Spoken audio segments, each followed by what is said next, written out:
This is the High-Stakes Lowdown, a RotoViz podcast brought to you by the Fantasy Football Players Championship. I'm Eric Balkman from the High-Stakes Fantasy Football Hour and the FFPC. You can follow me on Twitter at Eric Balkman and the FFPC on Twitter at FFPC. Before we get into the show, I want to remind everyone that you can get a listeners-only 10% discount to RotoViz by using the code RVRadio2022. That's RVRADIO2022. Your subscription gives you unlimited access to all of the RotoViz content and tools, and it supports the podcast channel. Now, without further ado, here's the latest edition of the RotoViz High-Stakes Lowdown.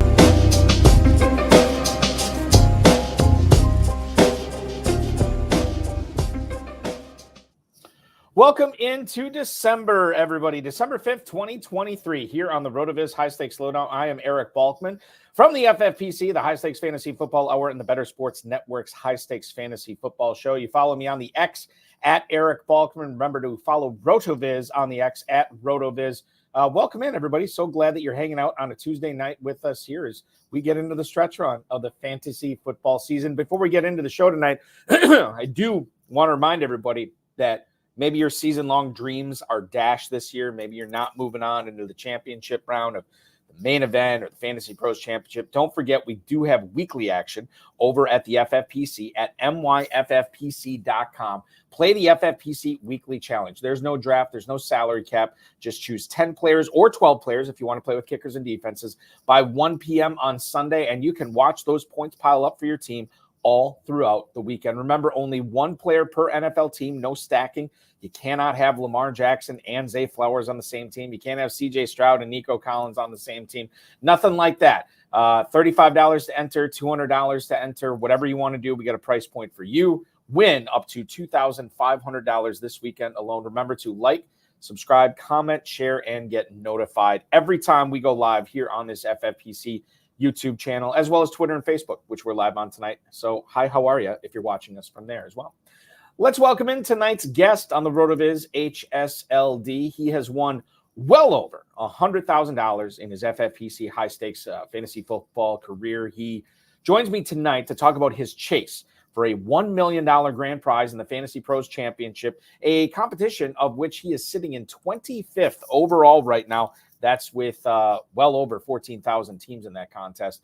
And he's also pursuing another $1 million grand prize in the FFPC Main Event this year as well. Welcome in. Welcome back to the show, I should say. A guy who's done it before, Mr. Michael Cobb. How's it going, man? It's great, man. Good to be here, man. Good to be here. How you been doing? I can't complain. Doing well. It's been a good season so far. You don't want to jinx it. Obviously, these are the most important weeks of the year coming up. League playoffs, championship round, so on and so forth. But it's shaping up well. How has this season been for you, my good friend, in comparison to some of your other great years? Well, that's a good question. I would have told you if you'd asked me like about week 7, I'd have said it's the worst season I've ever had. You know, I mean, really, it was terrible. I probably not to brag on it, but had the best point comebacks I've ever had in leagues.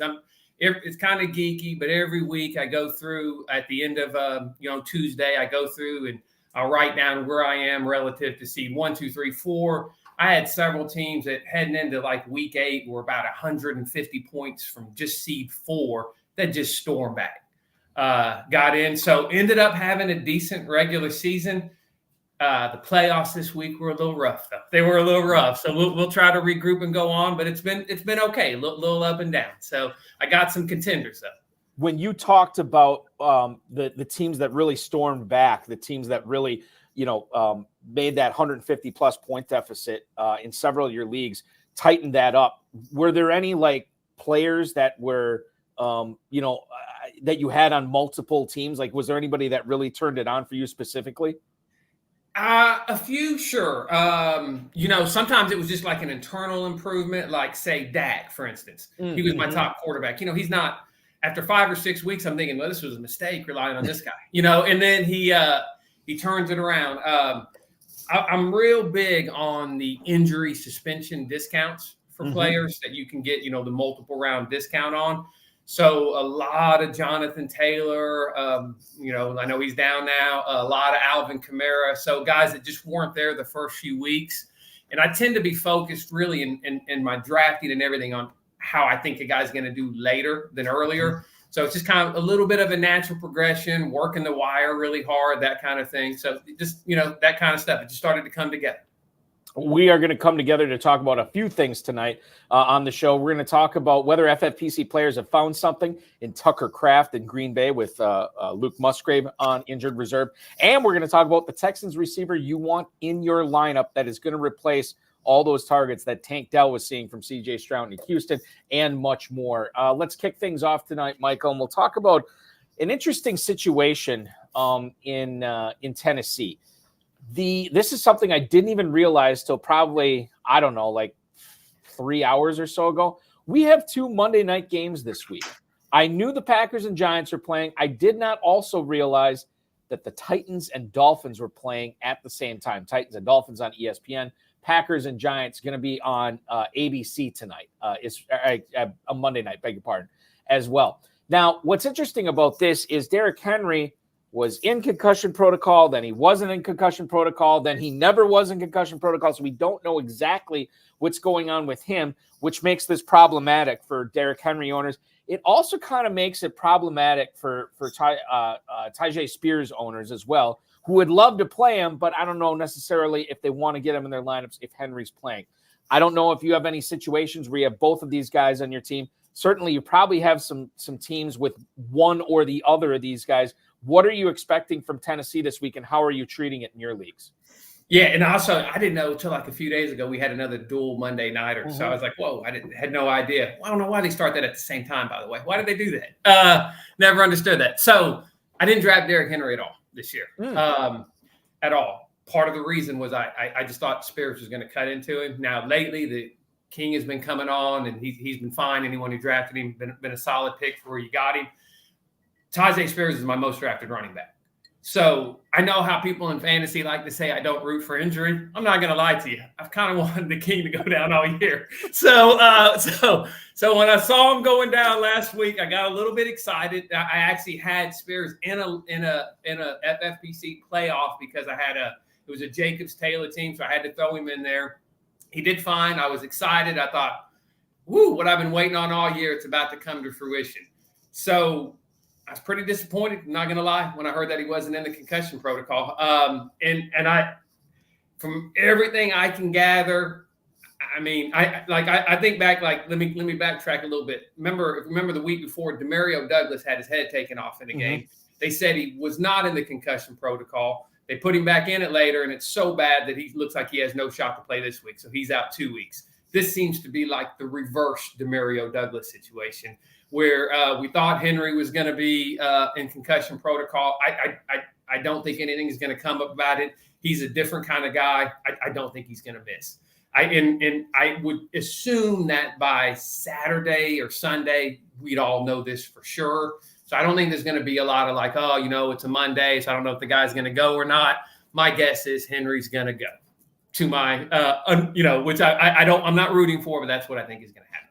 And if Henry does go, I mean, because we were kind of talking about this at the start of the year. Well, not you and I personally, but like the narrative out there was that Spears is already ready to supplant Henry. And we saw it, like he was out snapping him. He was out carrying him in a couple of games too. Is there any flex value with Spears on Monday night, or is it just going to be King Henry's show and you don't want to waste the starting spot on Tyjae Spears? I wouldn't want to waste the starting spot. I think off the top of my head, I think Spears has hit double digits like maybe twice this year. This week was one in the Colts. And, and part of my drafting of Spears was I really thought Henry might get traded, to be honest. So it didn't happen. I like the guy. I think his talent's really strong. But, now, look, if Henry ended up being in the concussion protocol and got cleared, that's a situation where I think Spears would have a bigger role because of game planning all week. So if we hear tomorrow that, hey, Henry's in the concussion protocol, but he ends up being fine, then Spears maybe. Otherwise, no, I think it's going to be Henry. Even in that matchup where the Dolphins are going to get ahead on him, probably, I wouldn't want to play Spears. 13.5-point favorites currently are the Dolphins over the Tennessee Titans on Monday night. That game is in South Beach. We'll be talking about that probably on the show next week, I would imagine. Tucker Kraft, a player that I was at the game on Sunday at Lambeau Field, and I thought this was going to be a huge Tucker Kraft game. He got those 3 catches early on. Jordan Love was humming, and then for whatever reason, they didn't look back to him for the. I think that's how it went last week too, right? He comes out, he gets 2 catches, a TD, and then boom, nothing. Nothing the rest of the time. Nothing. Which is annoying because this is 2 weeks in a row that people who picked up Tucker Kraft and had him on their roster are looking at a situation where at the start of the game, they're kind of like, okay, there's something here. I'm going to be able to play him in my tight end premium league the next week. And now this is 2 consecutive weeks where you're kind of like, I felt like that in the first quarter. Don't necessarily feel like that anymore. This guy is definitely, you have to have him on your roster. Does he represent any kind of flex worthiness for you? Again, Monday Night Football against the Giants in a total that only features 37.5. Packers are 6.5-point favorites at the moment. He's alive. He's alive as a flex consideration. He plays literally almost every time. I wouldn't be surprised if he led all tight ends in the entire league in actual snaps played. I know DeGoria, is that his name? How you pronounce it? Yeah, that impacts it a little bit. But I remember watching the game thinking, he looked like he was in pass blocking a lot. I did check out the targets, and he was right there with everybody. Watson, dudes, everyone. So he's running routes. He actually was in a 3-way tie with 5 targets for second most targets in the game, with everyone trailing Watson, who let's assume he's going to miss. Right. So these things do make him alive. The matchup isn't really great. You can see a situation where they're not going to have to throw a lot.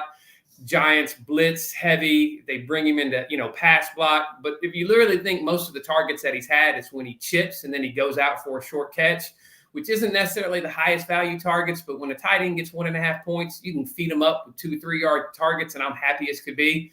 So I would say he's not a great option, but he's alive. He's worthwhile. You could see something. So let's keep it on the tight ends here, Michael. The guy I want to talk about is a former Wisconsin Badger turned Dallas Cowboy, Jake Ferguson, a player that I don't really want to say he was drafted. I'd have to look back on this. I don't think he was a top 12 tight end in the FFPC. I think he was close to that, but I don't think he was drafted as a consensus top 12. This is a guy that already this season, he's had games of 5 for 48, 7 for 77, 7 for 91, and then he's coming off a game against the Seahawks this past Thursday night. 8 targets, 6 of them he caught, 77 yards, and he gets in the end zone. He's been in the end zone 5 times this year. When you look at this Philadelphia game, Dallas and Philadelphia this week, a total of 52.5. Is Jake Ferguson a must-start FFPC tight end this week? It's tough to say must start because I actually have lineups where I'm debating not starting him, but he's a top 10 tight end. And I would instead of calling him a must start, I would call him a strong start. He's had a few down games. I actually was on him pretty heavily. Actually went to Dallas Cowboys training camp a few days, and I was like, man, this guy's involvement is heavy. Kind of got me on him at that point, and so he's on a decent amount of my teams. He looks great. Like sometimes, like we were just talking about Tucker Kraft, he does a little chip block, goes out for a 2-yard catch. Ferguson looks legit. Like I'm talking, you see the athleticism. He looks fantastic. The matchup is good. He's a very strong start. I'd probably put him somewhere in the tight end 7 to 8-ish kind of range. So he's definitely a strong option. Yeah, and that whole Dallas offense right now, it's just like wheels up for everyone. Hey, Cooks is running hot right now. Prescott, I don't think he's ever been this white hot his whole career. Same thing with CeeDee Lamb too. That guy's on a mission. Right. Ferguson, really the only guy, and Pollard, I think you still, especially from where you drafted him, you have to start him, and he's putting up these numbers as well. So yeah, solid. Yeah, the only one who died was Gallup. Gallup was the only one. Yeah. Which is it's unfortunate, but it is what it is. Yes. Tank Dell is another wide receiver in the state of Texas. We were just talking about a bunch of them. What about him going on IR now? Seems like Noah Brown is coming back, and I know he played this past week. CJ Stroud has that Texans offense humming right now. Who's the beneficiary of Tank Dell? Is it just as simple to say they're going to plug Noah Brown in and Brown's going to see all these targets, or is it more nuanced than that? Are we going to see more targets for Collins and Schultz and some of the tight ends there, or maybe Singletary out of the backfield. From a fantasy perspective, Michael, how are these targets and receptions for Tank Dell going to be replaced? Well, I think the biggest guy who's going to have a shift in value will be Noah Brown, assuming that he can be healthy. That's like the biggest jump in value. It helps probably everybody. Like I felt like we saw it in this game. Like it was more for Nico. So you felt like it helped him. I think it would help the tight ends. I'm not gonna say it's gonna help Robert Woods because I think Noah Brown has kind of moved ahead of him. But Woods seems like the one that is gonna take the biggest jump in value. What about I know you can't do this anymore, but for Dynasty, what's your thoughts on Tank Dell now? That's interesting. I don't have him in Dynasty. I did have him on a lot of the redraft teams. I missed him. I missed him in Dynasty. Yeah. I don't mind saying that. The outlier, the size. I remember, checking stuff like his red zone performance was like it blew everybody away, which is really unusual for a small guy. I remember stuff like that was in my head, but I still missed him. I wasn't going to chase the outlier. I think he's legit, though. I mean, he's obviously a legit talent. You want to maybe say, okay, he's a little bitty guy. Now here we are getting hurt. But I think that anybody would have gotten hurt on the play. He got hurt. He had 600 pounds of man, breaking down on his ankle. So I'm not even going to chalk that up to the size. And you said like you can't do anything about it anymore because the trade deadline, he would have been like the kind of guy, like if I had a team that wasn't contending and he got hurt and it was a contender, I'd be trying to send him something for the guy, because I think he's legit. Now, this draft class is loaded with receivers. And I won't get too dynasty on you, but if you remember last year, it was a ton of small receivers. It was like a class of incredibly small receivers. This year is the opposite. These are big, legit guys. So it's hard for me to maybe take Tank Dell over them. But at the same time, I feel like, if we were trying to put his value in a draft pick, this guy has to be a first-round pick. And anybody who picked him, kudos to you. Yeah. Kudos to you. I was just one of the guys I went to the Packers game with on Sunday. I play in a dynasty league with him, and he traded away most of his picks. But in his rookie draft, he kept 2 picks. His 3rd round pick was Tank Dell, and his 4th round pick was Puka Nacua. So he had a fantastic rookie draft despite not having a 1st or 2nd round pick. Yeah, tremendous stuff. Let's talk about another injury. Christian Kirk. It seems like he's probably going to need surgery, and he's going to miss some time. Parker Washington, and we'll get into Trevor Lawrence in a little bit, but Parker Washington, is this a guy that you need to pick up with Kirk going out after what you saw from him in overtime against the Bengals last night? Yeah, I'd say he's the number 1 free agent pickup of the week. Quick story, my very first FFPC draft of the year, I want to say this was January. I actually is the early best ball tournament. Yeah, sure. I actually picked Parker Washington with my last pick. So when he got in the game last night, I thought, let me go check on this team. So unfortunately, there was like a few other people who picked him, so I wasn't alone on that. Follow some guy who said basically he was a poor man's Jackson Smith and Jigba. And I can see that. I actually can see that. I think he can take that Kirk role. It's not the most, the way they run that offense, I'm going to call it the easy stuff, relatively speaking, is designed for Ingram and it's designed for Kirk, and they make Ridley be the clear out guy. I think he can come in and he can do that regardless of who the quarterback is. I know we may talk about that later, but one thing about him and Beathard is, as you know, the backup quarterback will usually do a lot of reps with the backup receiver, so they've had a lot of time together. I think he's definitely a must pick up, and not say he's a must start, but I would think this guy would be a strong wide receiver 3 at least. And like I for instance lost Tank Dell on a lot of teams. I'm going to go and get him. I'll be honest with you, I never heard of this guy before last night. So kudos to you drafting him in. Yeah. Well, one thing I forgot to add on the guy, after the guy told me about he was a poor man's Jackson Smith and Jigba, I started looking him up. Look, he was hurt a lot. He couldn't participate in any of the offseason like pre-draft stuff. So that hurt his stock a little bit. He draft, but he destroyed Ohio State like every time he played. Just destroyed them. And that was pretty impressive to me. If you're going, because that's NFL quality caliber cornerbacks, and he destroyed them in college every time he played. Okay, so a few stuff, random. Let's just turning into the Parker of Washington podcast here. So the pride of Travis High School in Sugar Land, Texas, Parker Washington, went to school at Penn State. He led all freshmen, or he ranked first among Big Ten freshmen in receptions, yards, and touchdowns. Obviously his freshman year. 6th-round pick by the Jaguars, placed on injured reserve this year in October, activated on November 18th, and then obviously we saw what he did against the Bengals. Now, here's the interesting stuff. He's got a sister named Ashton, who is the first female scout for the Chicago Bears, was hired as the first female scout 2 years ago. His cousin, Tyler Tolbert, plays pro ball in the Kansas City Royals organization. And get this, Michael, you may already know this. I don't. Parker Washington's cousin was drafted in the 4th round of the 2017 NFL draft, and he is currently the starting quarterback for the Minnesota Vikings, Josh Dobbs. I had no idea. Parker Washington's cousin is Joshua Dobbs. I had no idea. This is going to be the greatest family reunion for the Dobbs-Washington clan at Christmas this year. The fact that Dobbs is crushing, well, I didn't crush it the last week for the Vikings, but Parker Washington stepping up for the Jaguars as well. I'm with you, man. Like, we're getting to the lean times of the year. This is the type of guy that you blow a lot of your remaining fab on to make sure you get on your rosters. And for what it's worth, and with Kirk, from what I gather, that's about an 8-week recovery. So I'm assuming he's shot for the regular season. Mm-hmm. So, and now we got opposite news. I don't want to say opposite news, but we got much better news about Trevor Lawrence. In fact, that he said he's getting round-the-clock treatment for this ankle injury. He said the Jaguars have not yet ruled him out of Week 14. I don't think he plays this week.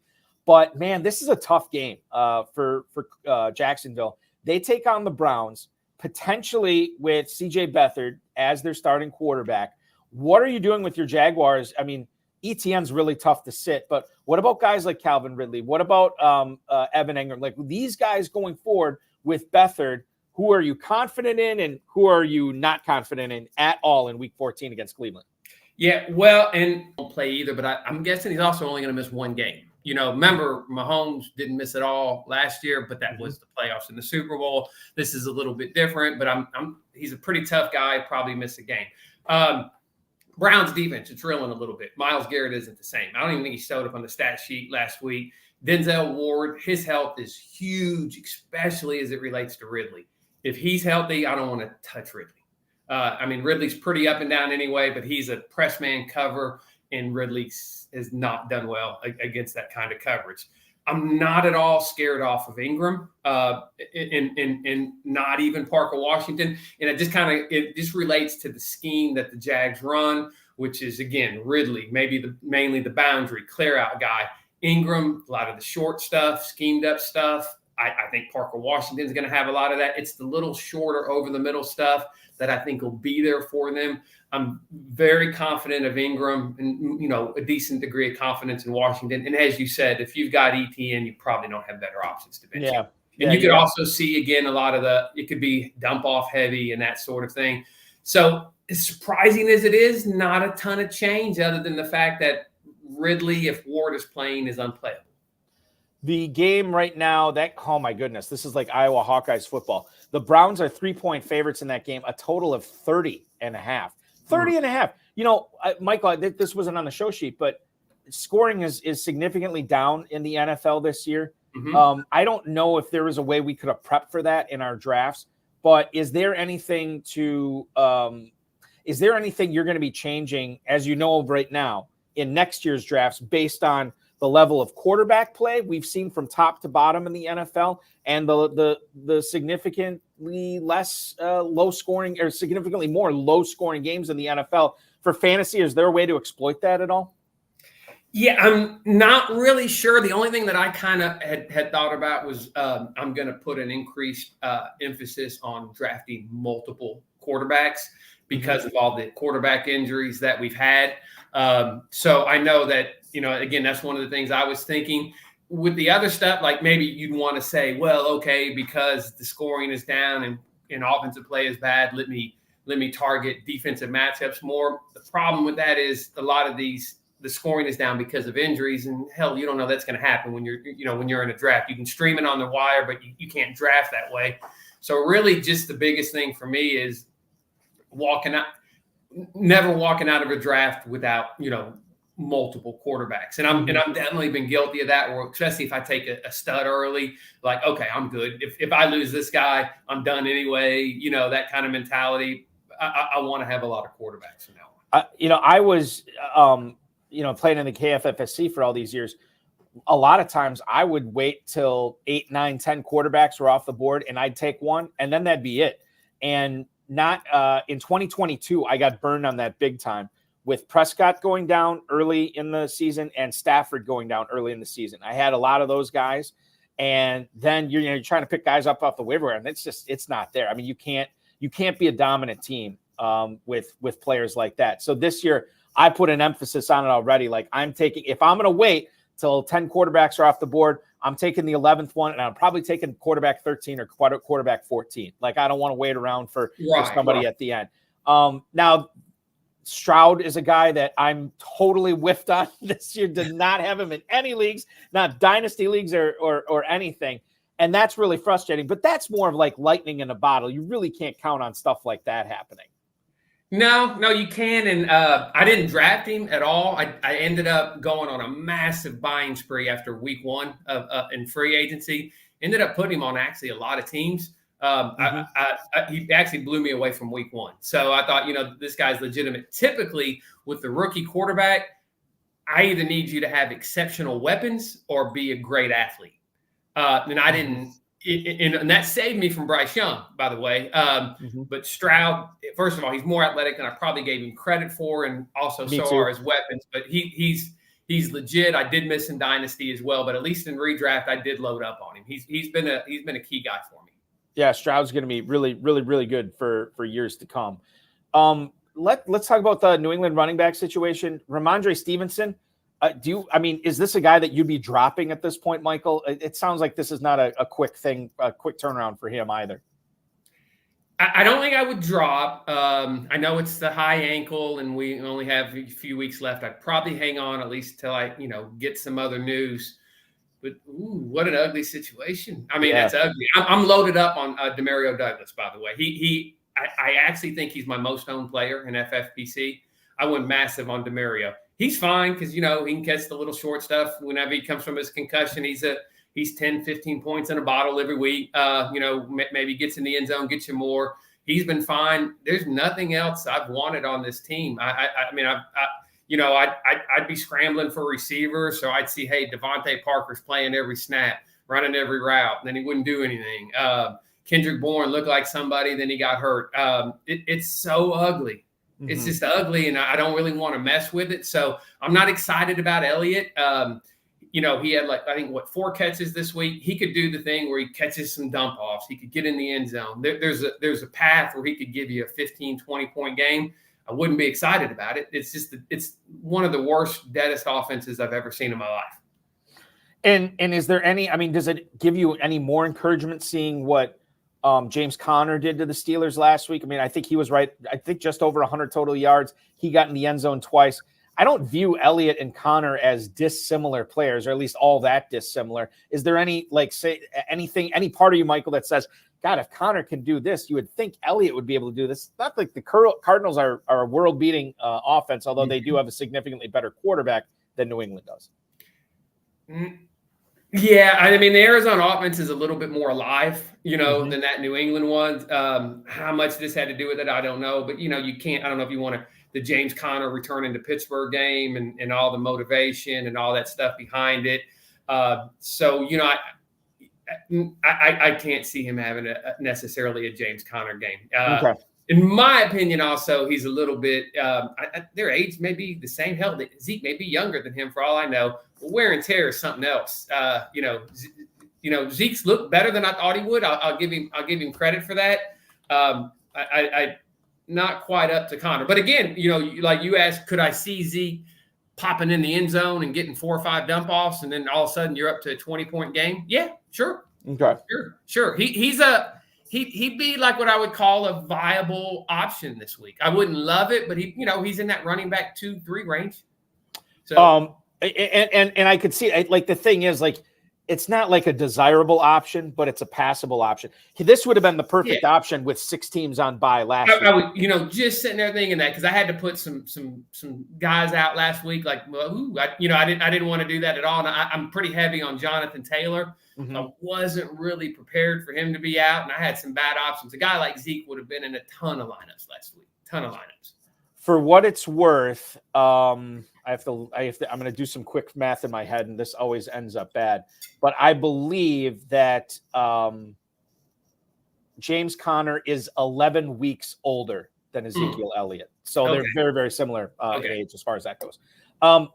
Your 25th place overall team in the FantasyPros Championship. Let's talk a little bit about this. This, I believe, was a slow draft team. It was. Okay. So tell us a little bit what you remember. I know sometimes we talk about drafts in December. It seems like this draft took place about 4 years ago. What do you remember about the construction of this team? How have you been able to make it better and suss things out and get this up into the top 25 out of 14,000 plus teams? Yeah.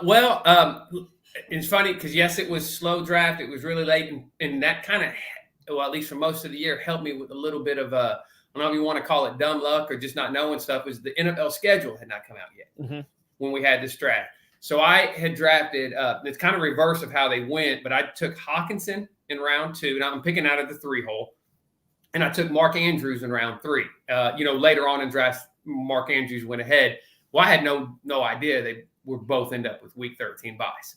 So I don't know this. And if I knew, I wouldn't have done it. So throughout the course of the year, I'm thinking, I'm glad I didn't know, because these guys were, I know Andrew started a little bit slow, but and in fact, that the entire tight end position is really kind of transformed as the season has gone. Where early on, it was dead. There's like nothing there. So having these two was a huge advantage to me.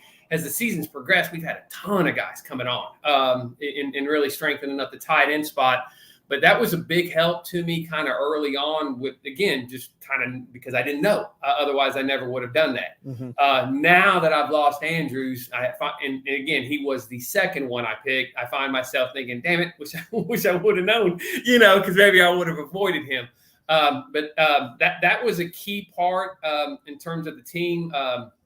Keenan Allen, again, this is an early draft. Got him in the 4th, so you're talking 410. That's tremendous value for where he ended up going. Those guys were really key. Chase was my first round pick. Bit of a slow start, and really the team had a lot of guys, kind of like what I said earlier, a lot of guys getting off to slow starts. Dak was my main quarterback. I had Kamara with the suspension, Rashad White getting off to a slow start, even Andrews, missing first week or being hurt, a little bit of a slow start. And then everybody, started to come together. I wasn't even really paying a lot of attention to where the team was in the overall standings. We just kind of focused on, the league itself and getting there. I think a few weeks ago, the team popped for like 220 something. And I thought, let me see where it is. And I think at that point it had moved up to something in the 30s or 20s. I thought, pretty good. Didn't know it had moved up like that. I got up to 9th overall heading into the week where Andrews would end up going down. Also lost, with Burrow going down, I was concerned what that would do to Chase.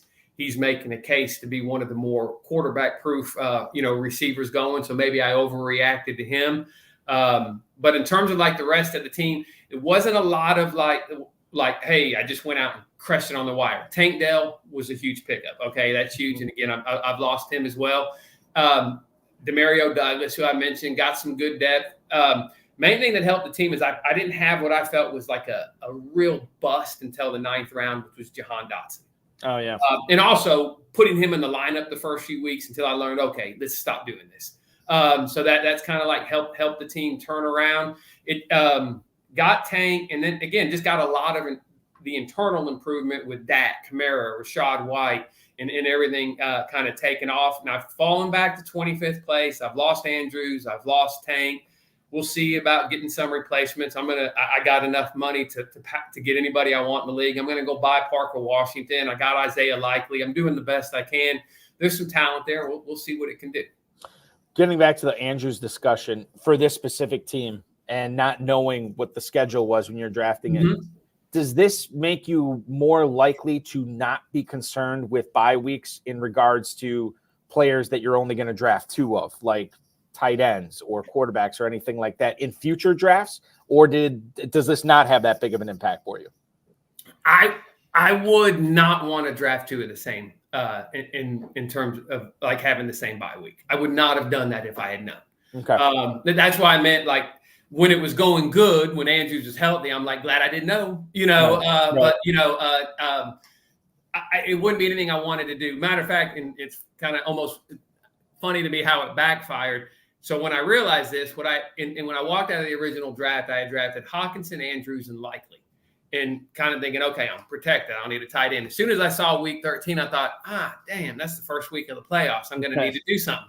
So I think it was the waivers in week 1. I pick up Logan Thomas. Like I'm already thinking of week 13 and week 1, right? So I pick up Logan Thomas, held this dude all year long for week 13, and he gives me 2 points. Yeah.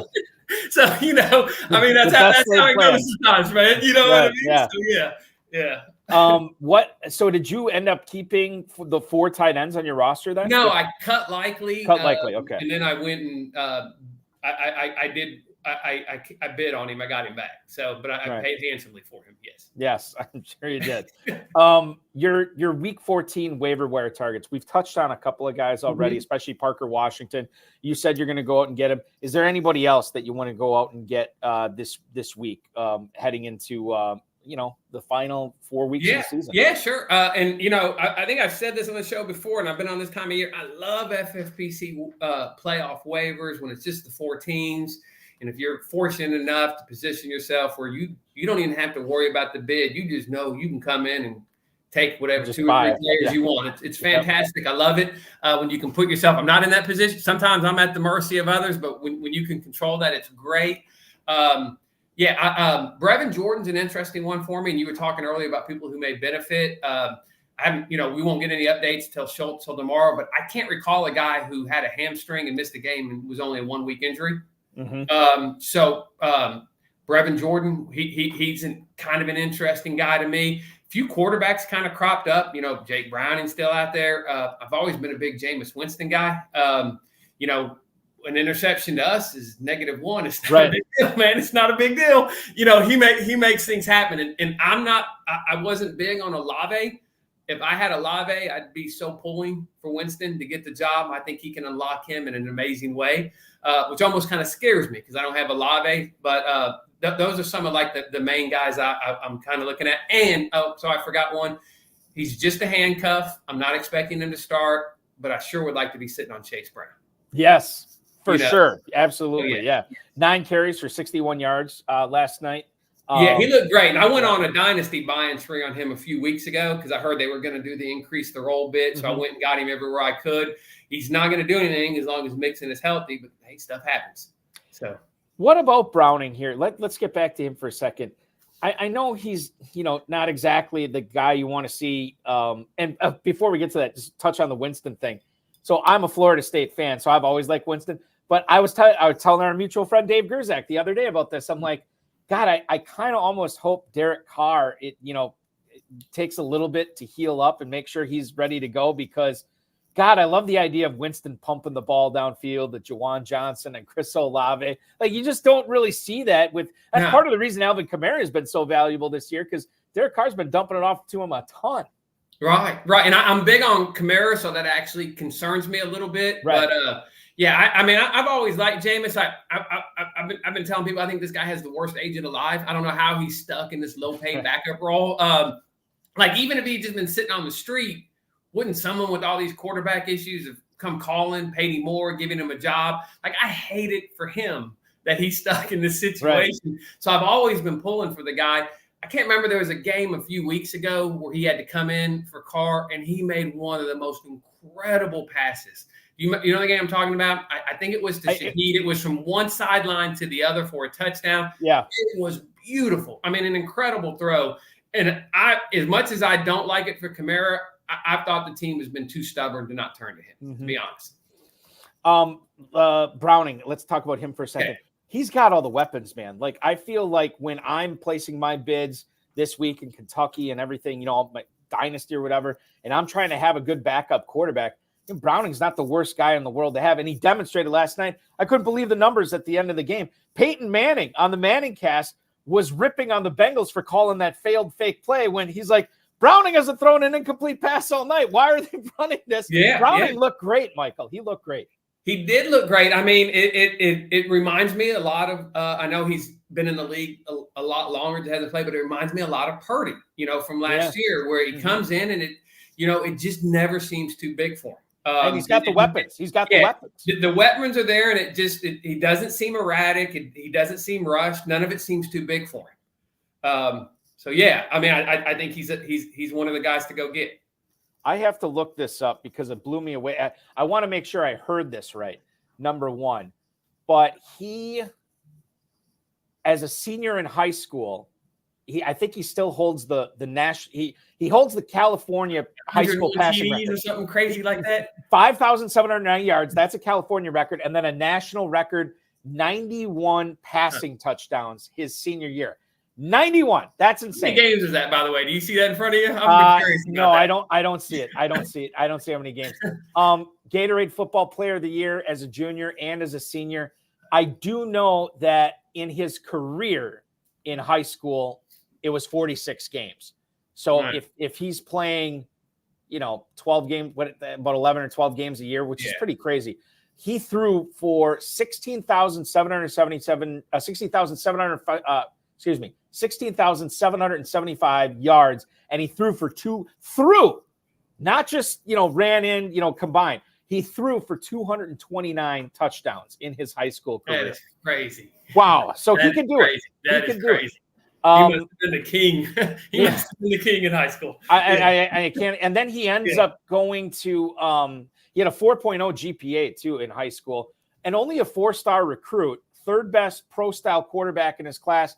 And then he went to Washington, of all places, to go, which is an interesting choice, and it worked out for him. I mean, he's in the NFL. So Jake Browning, what a story.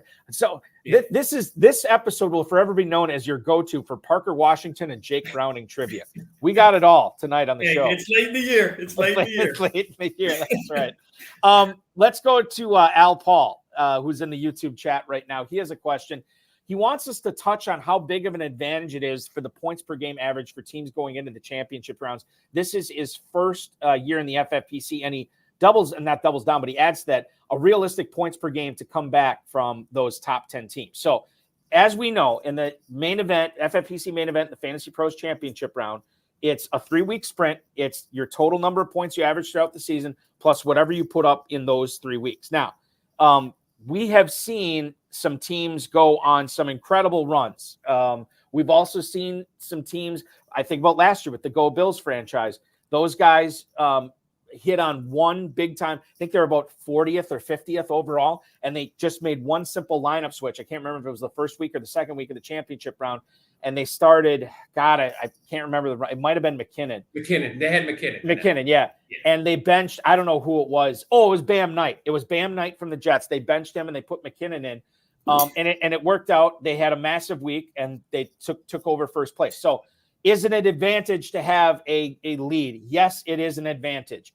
I have rarely seen somebody go wire to wire. In fact, there are almost always numerous teams that come out of nowhere to topple teams that are, among the leaders coming into the championship round. So I would not be down if I were him and I'm down there in the doldrums in the championship round, but I don't think I'm within striking distance. Man, you go on a run, Michael. This could be a huge $1 million payday. Yeah, actually, whoever asked that question actually asked a question I've actually been a little curious about myself. I actually wondered if you guys had data on who's ever started in the lowest place that ended up, because I've always kind of thought about that. But like you mentioned, we talked about my team that's going to come in 25th. That was way better in terms of overall standings than any of my other teams. I'm going to have, at least 11 teams in this thing. And the other ones are all in the 700 pluses. I feel great about them.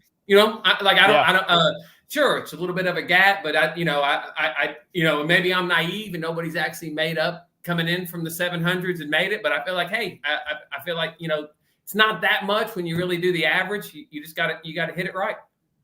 And I think that's the takeaway here is like, yeah, it's an advantage, but it's 1/4 of your score. You know, you can be averaging 170 points a game, but if you put up like a 98 in one of those weeks, you don't have a shot, right? But if a team comes in averaging, let's say 140, 145 points a game, and they go 190, 200, and 195, they might win the whole thing based on that sprint. Right. So like there's a lot of big leads, a lot of teams that have been toppled by teams coming down from the standings or from below in the standings. And I'll be honest with you, I don't think we have that data, but I'm sure Darren Armani, Fantasy Mojo, that guy has, he has everything. So and two, like he often puts out stuff unprompted. And I know he'll probably see this and be like, oh, I got to crunch these numbers and get this out prior to the championship round. So I bet we see something from him on that. But the answer, I don't know. I don't know how low somebody has come, but I know it's been pretty shocking from what I've seen over the course of the last decade plus. One final question here for you, Michael Cobb. Can you give us a sleeper? And by sleeper, I mean a player that a lot of FFPC players probably will not be playing this weekend that you think deserves a second look to try to get into one of those flex spots. And then a guy that a lot of people are going to start that you are not very high on, specifically for week 14. You know, I mentioned this guy a little bit earlier, which would be Brevin Jordan. You look at that Jets matchup, the corners that can make life tough for the receivers. So it could be a natural funnel for him. I'm assuming, again, that Schultz is going to be out. It's funny because I actually started Brevin Jordan in a league last week, and I thought to myself, this is the worst guy I'm throwing out in all my leagues. But the confidence level, he made some plays. They now lost Tank. Things have improved. So he also is a free agent still in a lot of leagues. So he would be a free agent I would recommend, and I think he could be a viable starting guy that will actually be in some of my lineups over a guy like, say, Juwan Johnson, who disappointed me greatly, last week. I don't know. Maybe Jameis Winston will be different for him, but it's tough to, after the goose egg. You know, the other thing that's annoying too, and getting back to Jameis Winston's agent, like, why would he keep him in there? Not only to be a backup, but you always get Taysom Hill gumming up the works there too. You know, that's the other thing that works against Winston, which is frustrating. Jordan is an interesting guy. 3 catches, 64 yards last week. A guy that I know when he came into the league, I think that there's a lot of dynasty guys excited about him in the FFPC. So, I mean, the tools are there. We'll see if it ends up working out. And I'm sorry, who did you say that you're a little bit bearish on this week? I didn't. I gotta say, one guy that's I don't know exactly how high people are on him, but I'm starting to worry about him has been DeAndre Swift. He just isn't. They're not using him in the passing game, and Hurts obviously is basically a goal line ball hog. So it's been a little rough going for him lately. 6. And I would add, this guy scares me. I have him on a lot of teams. He scares me every single week. He's the biggest boom bust guy in all of fantasy. And this matchup scares me a little bit is Lamar Jackson.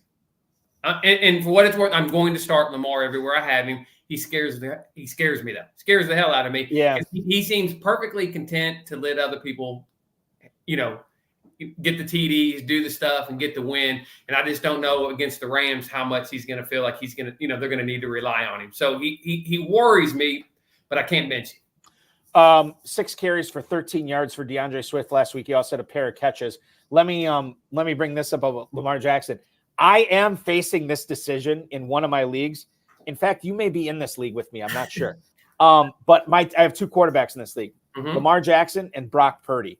Which one do I start this week? Jackson at home against the Rams, Purdy at home against the Seahawks. That's the floor ceiling thing. Right. You know what I mean? So, that's the floor ceiling. I may have to check. I may have those same 2 in another team. I'm going to go with Lamar, and I'm not sure it's not with like supreme confidence. Yeah. Yeah, no, it's just not, so I probably will do that this week and bench Purdy, but man, it feels dirty the way he's playing right now and to put Jackson in there. it never feels dirty talking fantasy football with you, Michael Cobb. This was so much fun. Good luck to not only your 25th place team in the FantasyPros Championship, but in all your leagues in the FFPC and everywhere else. I hope the ball bounces your way this weekend, and hopefully we're doing this show again in roughly a month or so with you holding the $1 million check. That'd be pretty sweet. That'd be sweet, man. Yeah. Thank you so much, dude. Be good. We'll talk to you again soon. See you, man. Thank you. Michael Cobb, ladies and gentlemen, hanging out here on the RotoViz High-Stakes Lowdown this week. That will complete tonight's broadcast. I want to thank Michael Cobb for hopping aboard tonight, the 25th place overall team in the FantasyPros Championship. Don't forget, this is the first of 3 live shows we'll be doing this on this feed this week. We'll do the RotoViz High-Stakes Lowdown again next Tuesday at 10 o'clock Eastern Time. And then we will go live this Thursday at 7 o'clock on the High-Stakes Fantasy Football Show on the Better Sports Network. You can check that out at betternetwork.com. Any of the Better Sports Network socials, as well as the FFPC socials, including this FFPC YouTube channel here. My guest co-host for the full 2 hours will be Dave Kluge from Football Guys. He will be our lead-in for 2 hours leading into Thursday Night Football, Steelers and Patriots this week. That's going to be a lot of fun. High Stakes Fantasy Football Hour is live at 10 o'clock this Friday night with the KFFSC Commish Farrell Elliott and myself with the 5th place team in the FantasyPros Championship, Eric Wright. No, not Easy E from NWA. I will make that joke now because I'm sure he doesn't want to hear that on Friday, but Eric Wright will hang out with Farrell and I at 10 o'clock Friday night right here on the FFPC YouTube channel. Go to myffpc.com to play in the FFPC Weekly Challenge. No draft, no salary cap. Just choose 10 or 12 players by kickoff on Sunday and watch them ride through the weekend's games. Remember, only 1 player per NFL team, no stacking. You can play for as little as $35, all the way up to $200 for an entry, and you can win up to $2,500. That's myffpc.com. myffpc.com, myffpc.com. Remember to like this video, please. Subscribe to the channel, please. Comment on the video, which we appreciate. Share it with your friends, share it with your enemies, and get notified every time we go live here on this channel, which will be the next time, Thursday, 7 p.m. Eastern. Be here. Thank you so much for listening, streaming, watching, downloading. We appreciate you. Have a great rest of your week. Good luck placing those fab bids on Wednesday night for the FFPC.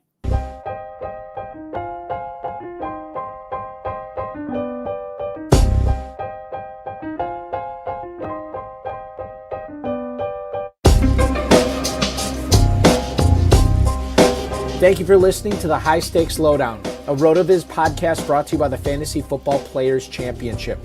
And thanks to Grapes for our theme music. Please review the podcast on iTunes under the RotoViz radio feed.